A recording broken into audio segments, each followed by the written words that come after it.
Hello and welcome back to The Drag Detective. I'm Derek, and today we're going to be breaking down everything season 16 of Drag Race. I think it's been pretty much universally agreed upon that season 16 is the best season since season 12, and there's obviously a lot of factors that go into why that is. So we're going to break down all of the things that Drag Race is doing right with season 16, and maybe what they can take from the season into the following seasons to keep this momentum going. But first, I want to thank the sponsor of today's video, Warby Parker. Now, if you guys have been watching this channel for a long time, then you know I've had these glasses for as long as I've had this channel. And I've actually had these glasses for, this is embarrassing to say, probably like 6 or 7 years.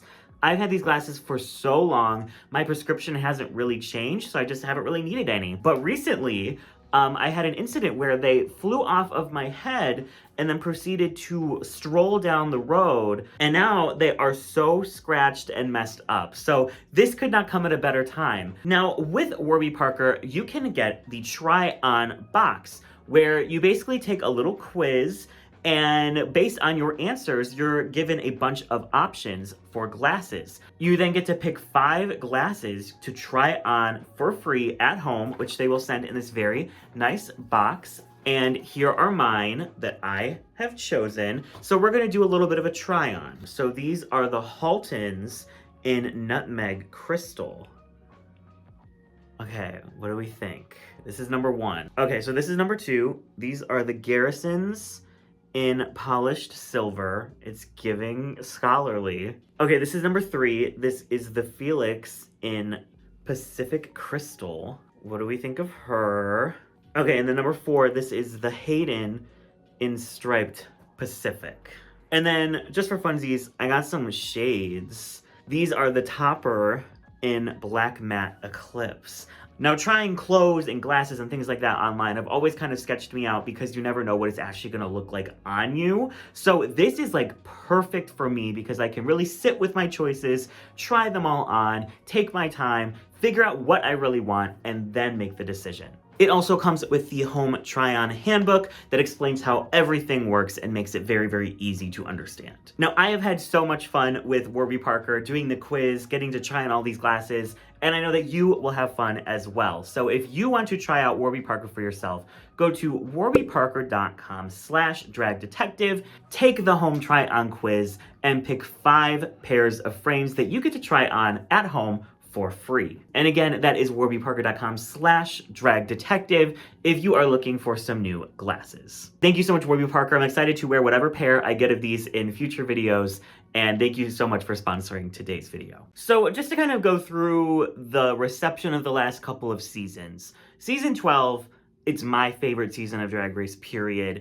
I think it's a lot of people's like favorite newer season, like out of like the golden age. I think season 12 is the most like agreed upon, this is an amazing season of television. Season 13, people hated. It's a season I haven't rewatched since it aired, and I've never felt the need to rewatch it, but maybe that's a video idea. Maybe that's like revisiting season 13 and seeing like, okay, is it really as bad as people said it was? I remember kind of liking it at the time, but like, it definitely wasn't like a favorite. Season 14 had some mixed reception. I think the cast, people loved. The challenges, people loved. The fashion, people loved. But it was a season that definitely dragged on a bit because there was like 7 episodes that were non-elimination. And after a while, people just kind of got like very bored because no one ever went home. It's a season that I love, like love. But I think I'm more on the minority there. I think most people think this is a forgettable kind of slog of a season to get through. Also, I didn't realize that this shirt would blend in with my background so much, but I'm too lazy to go change it. So season 15, I think a lot of people like this season. I didn't like season 15 all that much. It was like, I would prefer to watch season 14 over 15 any day, but I think a lot of people did like this season, but it still wasn't like anything crazy that everyone was like, oh, this is game-changing. Drag Race is back in its golden age. Like, it was a good season. People liked it, but it wasn't anything groundbreaking. Season 16, however, I think is universally acclaimed by fans. I've seen a couple people, a couple stragglers that have things to say about the season. And there's a couple things that I, would change, but overall, this is the strongest season of Drag Race since season 12 by far. And I think there's a lot of reasons for that. So we're going to dive into a couple of them, starting with the editing. The editing on this season is so good, especially coming from season 15 where, we had the 40-minute episodes and there really was no time to spend with much of the cast. This season, I feel like I know almost everybody on this season, even the first out. I feel like Hershey LaCourgette had so much screen time. I got to know so much about her life. I cared so much about her when she went home. And usually that doesn't happen for like an early out. And then we had a whole video about how it broke the second out curse, where usually the second out is under edited. No one remembers them. No one really cares about a second out. But our second out was Mirage. And then other early outs like a mandatory meeting, like they all had storylines that we all knew who they were. I would say the most under-edited queen on the season is probably a tie between the Megami and Tsunami Muse. But I still feel like I knew the essence of who they were. Obviously, I love Megami. I loved Tsunami Muse. So they edited them enough that I cared about them.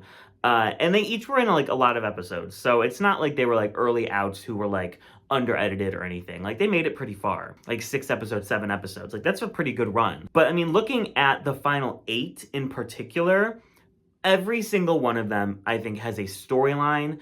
There's a stake in the game. I mean, even Plasma, who got 8th place, like we knew exactly who she was. We got so much time with her. We got to know like so many of the relationships, you know what I mean? Like they put in time between the Sapphira and Maya friendship and like the Morphine and Maya kind of like rivalry of the Miami rivalry, which has been heating up lately. Obviously the plain Jane of it all. And, there's just so many cool dynamics on this season and relationships. And I feel like there is time to give to all of those. And that just makes the show better, because if we have a better idea of the dynamics on set and what was going on and who was friends with who wasn't getting along, this and this, it makes it a more immersive experience. So I feel like this season's editing is top notch. And I feel like after season 15, where that was the biggest, thing that people had to say about that season was the editing was horrible because there was no time for anything. They really put the time and effort into making sure that these queens got good edits, well-rounded edits. No one's getting like a full villain edit. Like even plain Jane, who, if this was season 6, would be like the ultimate Fifi O'Hara edit. But this season, we get to know about her backstory. We get to know about, some of the things that maybe made her who she is today. I would consider this a fully rounded edit, not just a straight villain edit. So I think that they're doing a really good job of, showing us who these queens are, making us root for them, making us care about them. And then that makes these eliminations hit even harder, which, I mean, that's how I know it's a good season. Like, if I care about who's going home, then I think it's a good season. Like, season 15, most of the eliminations, I was like, okay, bye. Because I didn't know them, you know what I mean? Like, Aura Mayari, incredible queen. I didn't know anything about her except that she was hot. You know what I mean? Like, so when she went home, I was like, okay. Even Marsha, who made it to, 7th place? She went home, and I was like, that sucks. But the show never focused on Marsha. We didn't get to know anything about Marsha. So despite her making it more than halfway through the episodes, there was no attachment there like there is on season 16 with early outs like a mandatory meeting and Mirage and, mid outs like Plasma. Like, it is just such a good time getting to know these girls. And I feel like this can only do well for their careers moving forward, because if the audience really, really likes you, you're going to be set for a long time. And the audience loves this cast. So amazing casting, amazing editing, and all of that comes together to just make a much better experience than the last few seasons that we've gotten. Season 14 was good on the editing, but that was because they had all the time in the world with that top 8. So, but yeah, this season, editing, top notch. The next thing about this season that I think is really helping it is the twists. Now we have 2 major twists this season. We had the Rada Queen, and now we had the Invincibility Potion twist. So twists in the past, they're hit or miss. Season 13 had like the Pork Chop Lounge. That was a miss. Season 14 had the chocolate bar twist. That was a miss. And usually it's just because you can tell that production is manipulating the storyline however they wish with the twist. With the chocolate bar, there's a whole video I have about how Like, they knew who they were going to use the chocolate bar on. None of the people that, went home before Bosco had even a shot of getting the chocolate bar used on them. And they switched out that chocolate bar whenever they felt like they needed to. So, like, it was just very transparent how production was meddling in the season with the twists. The twists this season are putting the power in the queen's hands. You can tell there's no rigory from production. There's no influence on production with these twists because the twists inherently are fully in the hands of the queens. The Rata Queen, I guess you could say for the first 2 episodes, the judging could influence how people rated. But I also don't think that was really true because some of the ratings that we got was a little bit wild to me. And I think that the queens definitely put personal feelings towards the performances at the forefront of their decision making for the Rata Queen. And then obviously the invincibility potion, the queens got to use that whenever they felt like. And if production was going to like rig anything, it probably would not have happened the way that it did. And I know a lot of people didn't love the invincibility potion twist because it really didn't have a huge payoff. But to be honest, I liked that both times that it was used incorrectly. You know what I mean? Like, it would be a gaggy moment for it to be used in this, like, oh my gosh, iconic, like, someone got saved or whatever.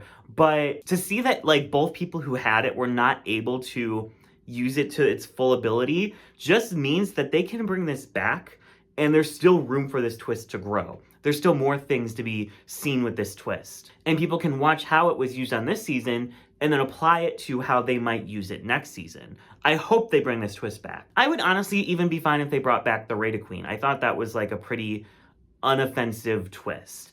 And in the seasons prior where like I'm leaving being so annoyed at these twists and so annoyed that production thinks we're so stupid we're not gonna see past their rigorous ways. To have these twists this season that really just let the queens do what they want to do. One, it builds storylines. You know what I mean? Like Plain and Sapphira with the invincibility potions. Like, there was so much story to come out of that about how, people were always trying to suck up to Plain, and is Plain going to use it this week? Is Plain going to use it next week? Sapphira, panicking and using it for no reason. Like, these are good story moments for these two queens. And it didn't come from rigory or production, meddling in storyline. It really just came from this twist added to these queen storylines, and it was able to make for interesting television. So for me, the twist's a definite positive on this season. I know some people still don't love the invincibility. I would love to see it come back.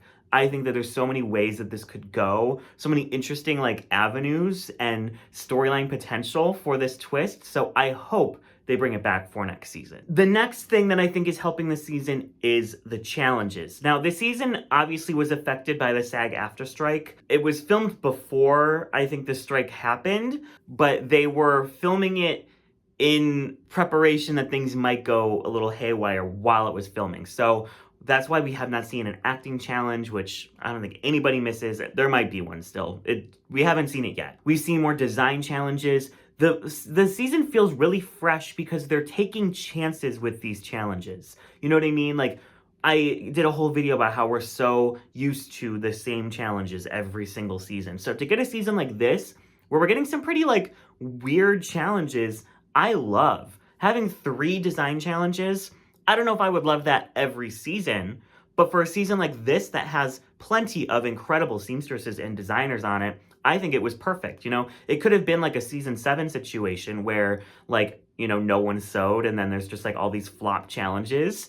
Like season 7 with all the comedy challenges and the cast being all fashion queens. But because there were so many designers on the season, I think it worked perfectly. And even when I heard about the 3rd design challenge, I wasn't like, ugh, another one. I was like, oh, a goth design challenge. That's really cool. That's something I haven't seen before. I know people don't like the RDR live, but I think the writing obviously needs some help. But I love that challenge. I think that challenge makes sense for Drag Race. And we've had 2 girl group challenges now, but they've been so different that it's not sticking out in my head like, oh, another one. Like, the fact that they did this political girl group challenge was so cool. It was one of, I think, the best girl group challenges in recent years. And it's because there's budget, you know what I mean? There's budget for them to get really nice fabrics for the design challenges and, sets and, people that are going to really make the girl group songs, high quality. And even next week, like, they're taking the regular stand-up challenge and making it like a PowerPoint presentation, which to me sounds like it could be comedy gold. I'm very excited for that challenge coming up. I truly don't think we've had a dud of a challenge yet. Like, every challenge has had something that I'm like, I like this. I'm glad that we are doing this right now. And after like season 15, which was so by the numbers, like just going through the motions of the challenges that you would expect, this season has been a breath of fresh air with that. Another thing I want to talk about is the casting. The casting is so good this season. These queens are not afraid to just make good TV and be themselves. You know what I mean? Like, even Maya, who was so shy and reserved in the beginning of the season, is now completely out of her shell, just like being shady in the workroom, like throwing shade at Morphine, saying whatever's on her mind. Obviously, we have Plain Jane, who, you know, was there to make good TV and to be the villain. But even Dawn is constantly shady. Q is not afraid of like being a little bit delusional. Like, these queens are there to just have a good time and not hold back. And it doesn't feel like they're producing themselves like queens in the last couple of seasons have. You know, last season we had Mistress and we had Lux and we had Lucy, and they were willing to go there. But I think most of that cast was like very aware that they were on TV. That's the vibe that I got. This cast, I think they started maybe a little bit aware that they were on TV, but I think they started getting along so well that they were like, let's just have fun. Let's just do whatever. If I'm feeling pissed one day, I'm going to go off. If I'm feeling delusional one day, I'm going to make my voice heard. And that makes for like just the best television, because you're seeing real responses to things, not, you know, the like Miss America, like just wave and smile, everything is fine, I'll just tweet about it after the season about how pissed I am, instead of, you know, making good TV in the moment. This cast is so good, not only in the fact that they're making good TV, but the caliber of drag on this season is next level. That flower runway, I mean, even like the worst looks of it were still incredible looks, like super fun looks. We're getting so many different perspectives. You know, we're getting kind of pageanty drag. We're getting Plasma brought, you know, the vintage style drag. We're getting weird drag with Dawn. We're getting campy drag with Plain Jane and a mandatory meeting. Like, we're getting so many different facets of drag that the runways are like, I'm always looking forward to the runways. Always. Did not feel that way on season 15. Season 14 was kind of hit or miss. Season 13, the best thing about season 13 was the runways. So this is, I think, the best runway season since season 13. And just like the cast dynamics, like just watching them in the workroom, the design episode with the goth looks, most of that episode was just them in the workroom for like 45 minutes.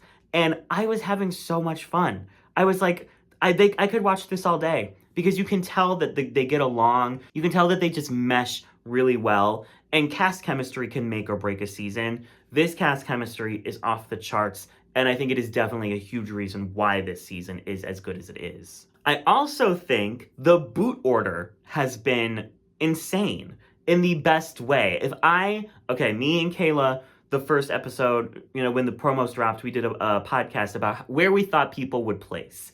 And wow, was I wrong. Season 15, I think you could basically guess where everyone would place. Like, except like maybe Irene Dubois. I think it was pretty, you know, by the numbers. Season 14, same thing. This season, the boot order is crazy. Plasma, 2 wins, gone. Megami, who I thought based on how they were editing her in the early episodes, would maybe make it 3 or 4 episodes max. She made it 6 episodes. A mandatory meeting, who it felt like was on a redemption arc, goes home 3rd. Like, the way that this boot order has been going, on paper sounds crazy, but I think it makes the season really surprising to watch, because you really don't know what's going to happen. Like, the fact that Maya Amon LePage is still here is kind of sickening. You know what I mean? Like, every week I'm like, oh, I don't know if she's gonna survive this one. And then she does. I mean, I think this boot order is one of the most interesting in Drag Race history. Maybe that's a video going through like the wildest boot orders on seasons, but this one has been both unexpected, but also satisfying in a way. Like, I'm never like leaving an episode like, oh, this is so stupid. Why did this queen go home? Even Plasma, who I loved, I was like, makes sense. I mean, I can't be that upset. And that leads me to my last point, which is the riggery. I'm sweating in my boots because there's really not that much riggery on this season. There's little things here and there, obviously. But after sitting through, like All-Stars 8 and season 14, there's been some very rigged seasons in recent years. This one is a breath of fresh air. I don't think in 2 years ago they would have let Plasma go home. You know what I mean? They would have done the expected thing and made sure that a person with 2 wins made it to at least top 5, top 6. But they kind of let things play out naturally this season. Kind of like what I was saying with the twists. It feels like they had the iron grip that they had on what was going to happen on the season. They've let it go a little bit. And they're letting things play out. And sometimes it does lead to things like Plasma going home or Maya Aman-LePage being in the top 7. But that's kind of what I think makes the show good, is even if something unexpected happens, as long as it feels fair, I'm gonna leave feeling fine. When I leave the show not feeling fine is when I watch something that I feel like was scripted by people in a boardroom 2 weeks ago. You know what I mean? So the fact that the season has been mostly fair up to this point, besides a couple little things, I think makes for a much more pleasant viewing experience. Does it make my channel as exciting? No. But the season is so feel good, and it's because I'm leaving these episodes on a high note. I'm not leaving annoyed or bitter or whatever. I'm just enjoying the episode, accepting the outcome, and then, talking about it all week long, because this is just a feel-good, good season of Drag Race. And I hope production continues this path of, just letting things play out. You can step in and tweak little things here and there. I'm not mad if there's a little bit of rigor that makes the season more, I guess, palatable to watch, but when it's too much, it really can sour a season. So I hope production looks at the response to this season, how they kind of took their foot off the gas just a little bit, and runs with it. Because, I'm so worried about All-Stars 9.